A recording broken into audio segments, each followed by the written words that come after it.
Hello, my innovators, and welcome now to Wednesday. Well, partly cloudy, a bit glazed over, I think. Lots of things adding up. For those of us who talk to Aquariuses a lot, this is that day where you're kind of glazed over and really not listening to me. That's right now.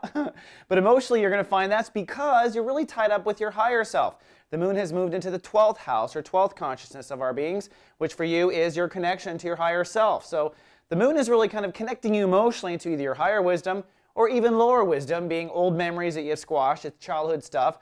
This can play out in a number of ways. Sometimes it makes us irritable because people kind of trigger these deep memories and we're not aware that we're aware of them, believe it or not. Or even sometimes this is where we really shouldn't operate heavy machinery because we're just not paying attention to the focused moment. Or this is a perfect day for meditation and growing through issues and facing fears, most importantly.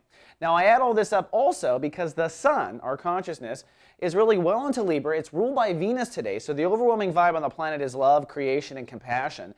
You can kind of chime into that. Remember, that's playing out in your house of philosophy or conscience of philosophy. So if you really look at this from the biggest picture, Aquariuses are really processing issues of their philosophy and their religion, and they have the ability to do it consciously really in their beliefs and at the same time emotionally in their higher self.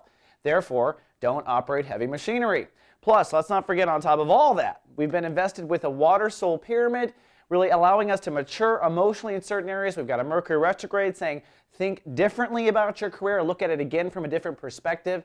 And Mars at a vibration today that says it's time to get very deep now on your plans and day-to-day reality and how to make them move forward for you. So it's definitely a day of figuring things out for the Aquas, definitely a day of being emotionally triggered from the higher self, and a day really you just want to spend time with the ones who are your closest to. All right, Aquas, that's all we have for Wednesday. Enjoy your deepness. See you tomorrow with more. Live, love, be.